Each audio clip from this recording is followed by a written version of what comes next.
For 43 years, I thought I knew the man who slept beside me. The morning my attorney called me a fool to my face, I just smiled and signed the papers anyway. Nobody in that room understood what I had already done. By the time my soon-to-be ex-husband figured it out, the locks on his own office had been changed, and a federal agent was sitting in our accountant's lobby with a subpoena. My name is Coraline. I'm 71 years old. I live in a small white house in Asheville, North Carolina, with a screened porch where I drink my coffee and watch the Cardinals fight over the feeder. The house is mine. Free and clear, paid for in cash last spring, with money my husband swore I didn't know existed. But I'm getting ahead of myself. I need to start with the morning I found the receipt. It was a Tuesday in March, the kind of damp gray Tuesday where the mountains around our town just looked tired. I was emptying the pockets of my husband's khakis before throwing them in the wash. I'd been doing that for 43 years. Cough drops, ticket stubs, business cards, the occasional $20 bill that he'd later swear he had no memory of carrying.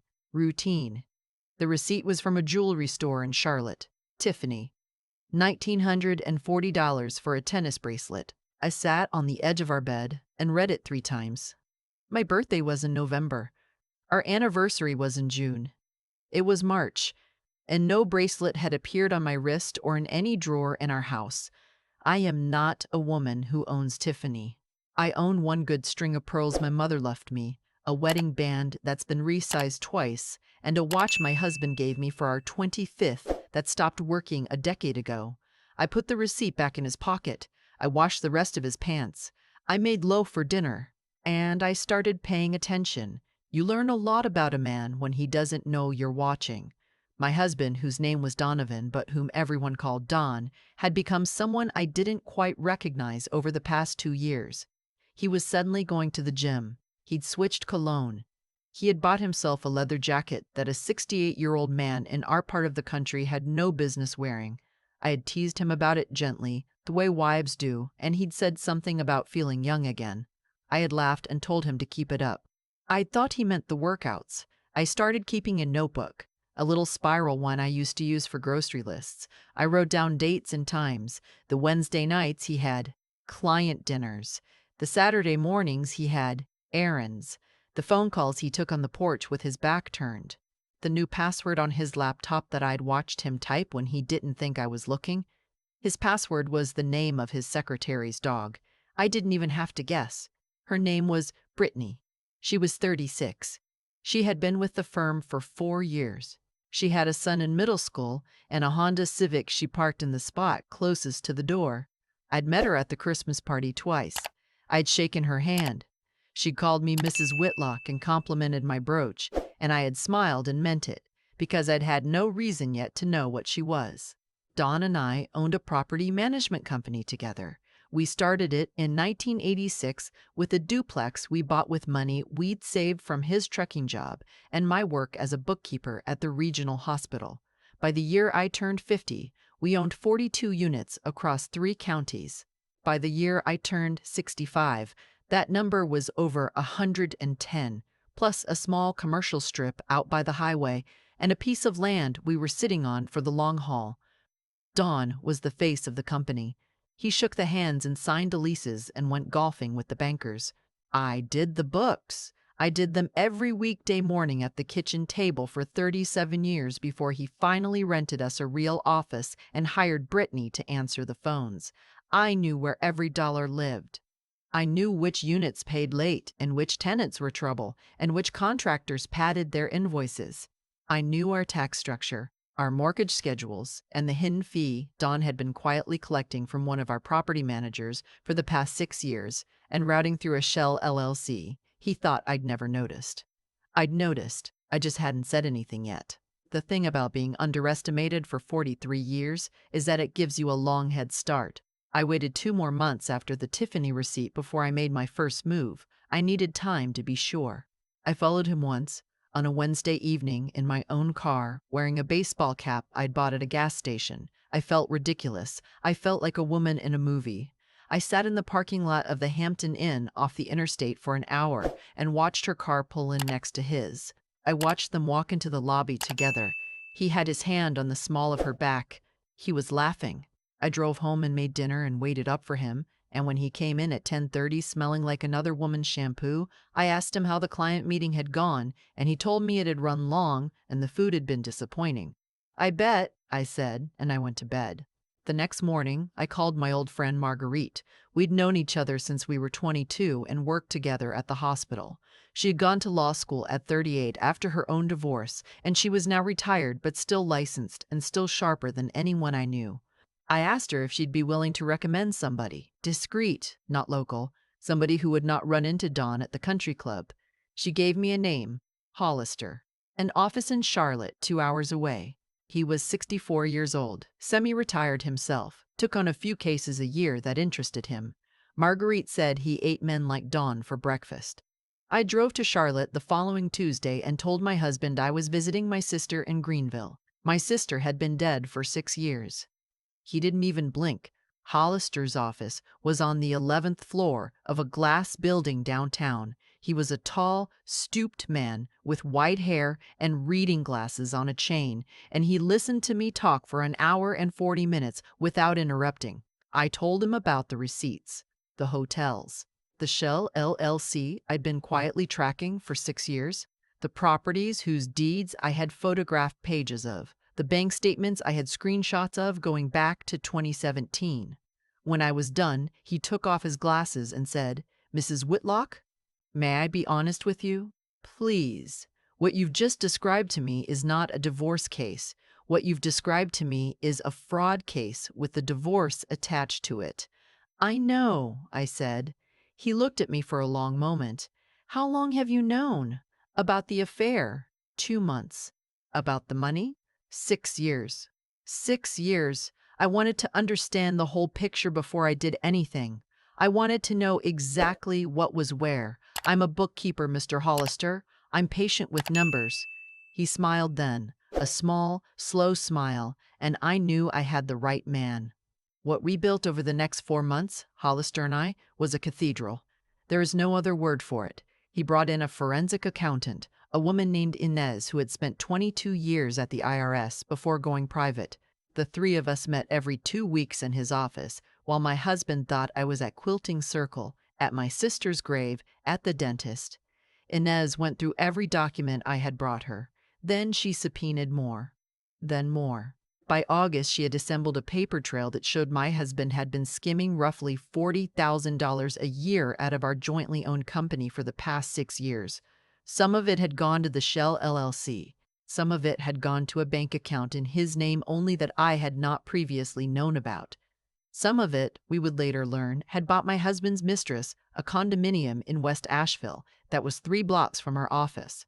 There was also, Inez said quietly one afternoon, a very serious problem with the way some of those withdrawals had been reported on the joint tax returns we had filed together for the past 4 years.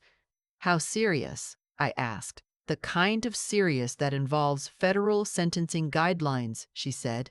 I asked her if I was in trouble. "You signed those returns," she said. I had. I had signed them at the kitchen table without reading them, the way wives do after 37 years of trust. Don had handed me a pen each April, and I had clicked it and signed where the little flag was. "But," Inez said, "you had no knowledge of the underlying transactions, you did not benefit from them personally, and you have voluntarily come forward through counsel before any audit. That is a very different position to be in than the person who actually set up the shell entity and routed the money." "What you mean," I said slowly, "is that Don is in much more trouble than I am." "What I mean," she said, "is that Don is in the kind of trouble men like Don do not come back from." I went home that night and made spaghetti. Don ate 2 helpings and complained that the bread was a little stale. I told him I'd buy fresh tomorrow. Here is the part I want women my age to listen to carefully, because it's the part nobody tells you. The part where it would have been easy to get loud, to confront him, to throw the receipts in his face and watch him crumble. I wanted to do that. There was a piece of me, every single night for those 4 months, that wanted to wait until he was asleep and pour ice water on his head and scream until the window shook. I didn't, because Hollister had told me, in his quiet, careful way, The moment he knows what you know, the money starts moving. The evidence starts disappearing. The mistress gets coached. Right now, he thinks you're a sweet old woman who irons his shirts. That is the most powerful position in this entire case. So I ironed his shirts. I baked him a peach cobbler for his 69th birthday. I sat across from him at our kitchen table and asked about his day and listened to him lie to my face about where he'd been that afternoon. And I smiled and I nodded, and inside me a clock was ticking down to 0. He served me with divorce papers on a Thursday in October. I had known they were coming for 2 weeks because Hollister had a contact at the firm Don had hired. I made sure to be home that afternoon wearing an old housecoat. The process server was a young man who looked very uncomfortable. I took the papers, thanked him, offered him a cookie, which he declined, and closed the door. Then I sat down on the couch and I cried, because regardless of everything I knew and everything I had planned, my husband of 43 years had just had a stranger hand me papers in our living room. Some grief is not strategic. Some grief just is. Don came home at 6. He had clearly been drinking. He sat in his recliner and would not look at me, and finally he said, "Corey, we need to talk." I let him do all the talking. He gave me the whole speech. He had been unhappy for years. We had grown apart. He needed to live the rest of his life authentically. He had met someone who understood him. He didn't want to fight. He wanted this to be civil. He wanted us to be reasonable.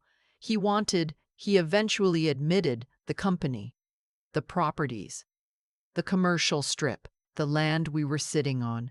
He proposed I keep the house, my car, my personal accounts, and a monthly support payment until I died. He said this generously, the way you'd offer a beggar your spare change. He told me his lawyer would be in touch with mine. I asked him very softly, "Is she the reason?" He had the decency to flinch. Then he said, "Corey, please, let's not do this." I went to bed early. He slept on the couch. In the morning, he was gone before I came down. He had moved into the condominium in West Asheville. The condominium I had bought my own husband's mistress, 6 years and $40,000 at a time, without ever knowing it. The first meeting at Hollister's office, the official one, the one where the lawyers all sat around a polished table, took place 3 weeks later. Don's lawyer was a man named Brock from the biggest firm in our county. He was 45 and confident. He had a very expensive haircut. He kept calling me ma'am in a tone that made the word feel like a pat on the head. Don was there. He would not look at me. Brittany was not there, but I had seen her car in the parking lot. Brock laid out their proposal. It was a more polished version of what Don had said in the recliner.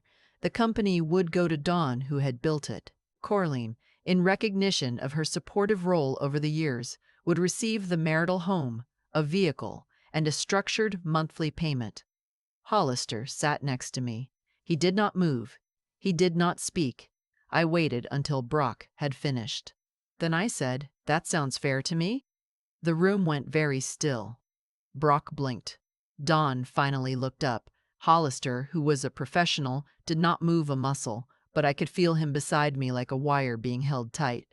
"I'm sorry," Brock said. "It sounds fair," I said again. Don built that company. He's the one who knows how to run it. I'm 71 years old. I don't want to fight. I want my house and my car, and to be left alone. "Mrs. Whitlock," Brock said, recovering, "I want to be sure you understand what you're agreeing to. The properties currently in the company's name represent significant—" "I understand," I said. "I did the books on every one of them for 37 years. I just don't want them anymore. I want this to be over." Don, across the table, made a sound that was almost a laugh. Relief. Disbelief. The sound of a man who has just been told the lottery ticket in his pocket is real. He reached across to his lawyer's pad and tapped it twice. "Get her to sign. Get her to sign now." Brock said the papers could be drawn up within the week. I said that was fine. In the elevator afterwards, alone with Hollister, I did not say a word until we were back in his office and the door was closed. Then I said, "Are we still good?" He smiled that small, slow smile again. "Mrs. Whitlock," he said, "we are perfect." Here is what Don and Brock did not know. Sitting in that conference room, smug as cats in cream, They did not know that the forensic accounting Inez had completed 3 weeks earlier had been quietly delivered to the IRS Criminal Investigation Division on the morning of October the 2nd, 11 days before Don served me with divorce papers.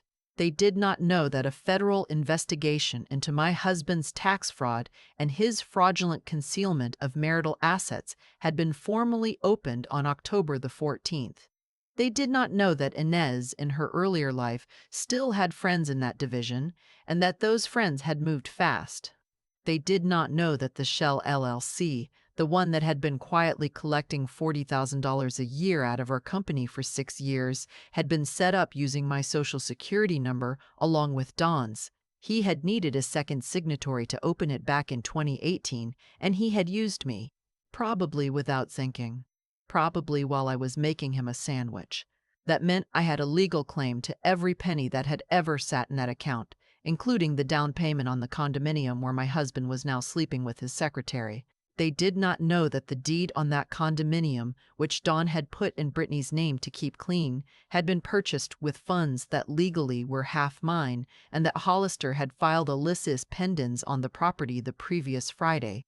They did not know that the company, the one Don was so eager to take in the divorce, was about to lose its largest commercial tenant because that tenant was the very property manager who had been kicking back to Don's Shell LLC for 6 years, and Inez had been very clear with him about his options. He had taken option 2, which involved a great deal of cooperation with the federal government and very little prison time. They did not know that the divorce settlement Don had been so eager to push through, the one I had agreed to so peacefully across that polished table, contained a paragraph buried on page 11 about full and complete disclosure of all marital assets.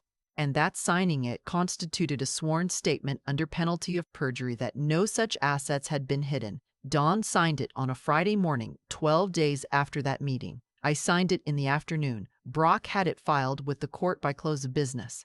The federal indictment came down 9 days later. I was not there when they served him. I heard about it from Hollister, who heard about it from one of his contacts. They went to the office first on a Wednesday morning at 9:15. 2 agents in suits. Brittany was at the front desk. They asked her where Mr. Whitlock was, and she said he was in his office, and they walked past her without another word. Don was on the phone with a contractor. They waited until he hung up. They were polite. They are always polite, Hollister told me, the federal agents. They handed him the indictment, and they read him his rights, and they led him out through the front of the office where every employee we had ever hired watched it happen. Brittany called him from the parking lot, weeping, an hour later. He didn't pick up. The thing about federal tax fraud is that it does not care about your divorce. It does not care that you've just signed a settlement agreement that conveys a property management company to you. The IRS placed liens on every asset Don had been awarded. The bank, which had been so happy to refinance our portfolio when I was just the wife in the background, suddenly remembered that their loan covenanters required disclosure of any criminal investigation involving the principal. They called the loans, didn't have the cash to pay them. He had to start selling units at a loss to cover his legal fees, which were substantial because Brock did not work cheap, and federal defense lawyers worked even less cheap. The condominium was the first thing to go. It went in February. Brittany moved out 2 weeks before that. She had figured out, somewhere between the indictment and the asset freeze, that the man she had sat through dinners with for 4 years was about to be a 69-year-old felon with no money. She gave her notice at the firm. She moved back in with her sister in Knoxville. The last I heard, she was working at a dental office. Don tried to call me twice that spring. I let it go to voicemail both times. He left a message the second time. He sounded old. He sounded tired. He said he had been wrong about a lot of things, and he wanted to know if there was any way we could talk. I listened to it once. I deleted it. I am not a cruel woman, but there is a difference between cruelty and refusing to give a man a soft place to land after he spent 6 years lying to your face and selling your future for a tennis bracelet. I'm not going to pretend I felt nothing. I felt a great deal. I sat on my screened porch most nights that summer with a glass of white wine and watched the sun go down over the mountains and let myself feel all of it, 43 years of breakfasts, 43 years of folding his undershirts, the Christmas mornings, the hospital waiting room when our son was born, the hospital waiting room when our son didn't make it home from Iraq 23 years later, and the way Don had held me up with one arm so I wouldn't fall down. That had been a real man, the man in that waiting room. I had loved him. I would not pretend I had not. But somewhere along the way, that man had decided that I was the boring part of his life, the functional part, the wife who handled the books and the laundry and the holidays while he did the important work of being a person. He had decided he was owed a younger woman and a better story, and he had been willing to steal from me and to lie under oath about stealing from me in order to get them. I do not owe a man who did that to me my forgiveness. I do not owe him my pity. What I owe him is exactly what I gave him, which was a clean and lawful accounting of what he had done. Hollister called me in August. The federal case had concluded. Don had taken a plea deal. 28 months in a minimum security facility in West Virginia, plus restitution that would consume essentially all of his remaining assets. The company was gone. The properties were gone. The land we'd been sitting on was sold at auction to a developer for less than half what it should have been worth. Don was 69 years old, and he was going to prison. And when he came out, he would be 72 and he would have nothing. I cried that night too, not for him exactly. For the boy I had married in 1981, who had eaten the cake at our wedding and gotten frosting on his collar and laughed about it for the rest of the night. I cried for that boy. The man he became does not deserve my tears, but the boy did, and I gave him those. Then I dried my eyes. I went into our bedroom, which had been just my bedroom for almost a year by then. I packed up his side of the closet. I took the boxes to Goodwill the next morning. I bought this little white house in early spring with the money from the marital settlement and from a separate lawsuit Hollister had filed on my behalf to recover my share of the Shell LLC funds. Inez calculated my share at just under $300,000, and a federal judge agreed with her arithmetic. The house cost $210,000. I paid cash. The closing took 20 minutes. I cried in the parking lot afterwards, and the realtor, who was about my age, sat in her car next to mine and waited until I was done, and then asked if I wanted to get a milkshake. I said yes. We did. We're friends now. Her name is Pearl, but she's not Pearl Whitcomb from any list. She's a different Pearl, and she reads mystery novels and goes to a Water Boats class on Tuesdays, and she has become, in a strange late season of my life, one of the great gifts. I want to say one more thing, because if you are a woman my age watching this, and any part of what I've just told you sounds familiar, I want you to hear me clearly. I waited too long. I want to be honest about that. I knew about that shell company in 2019, and I told myself for 6 years that I was being patient, that I was being careful, that I was waiting for the right moment. The truth is, I was scared. Scared of being old and alone. Scared of being the woman whose husband left her. Scared of a fight I wasn't sure I could win. So I sat at that kitchen table and I did the books for a man who was robbing me, and I told myself it was strategy when really it was fear. If I could go back, I would have called Marguerite the day I found that first irregularity. I would have driven to Charlotte in 2019. I would have spared myself 6 years of folding the laundry of a man who didn't love me anymore. What I want you to know is that the moment you stop being afraid is the moment everything starts to move, not before, not when you have all the answers. The moment you decide that whatever happens next, you'd rather face it standing up than spend one more year sitting down. That is the moment. I am 71 years old. I drink my coffee on a screened porch I bought with my own money. The Cardinals are at the feeder. My friend Pearl is picking me up at 9 to go to the farmer's market. I have not folded another person's laundry in 18 months. When my attorney begged me in that conference room to reconsider what I was about to sign, I just smiled at him. Because he didn't know yet that I had already won. And neither did the man across the table who had spent 43 years sleeping next to a woman he never bothered to actually see. That was his mistake. It was not mine to correct. I sit on this porch most evenings now and I think about the long road that brought me here. And the one thing I keep coming back to is this. Every choice a person makes is a seed. You don't get to choose what grows from it. You only get to choose what you plant. Donovan planted $40,000 a year of quiet stealing for 6 years. He planted lies told over meatloaf. He planted a tennis bracelet on another woman's wrist while his wife folded his shirts. He thought those seeds would grow him a younger life. They grew him a prison sentence and an empty condominium and a phone call to his secretary that never got returned. I planted something different. I planted patience, which is not the same thing as fear, though I confused them for too long. I planted careful attention to numbers I had been told for decades I shouldn't worry my pretty head about. I planted one phone call to an old friend, and one drive to Charlotte, and one decision to stop pretending I didn't see what I saw. Those seeds grew me a white house with a screened porch and a friend named Pearl and the ability to look in a mirror and recognize the woman looking back. I want to be careful here because I am not telling you that I won.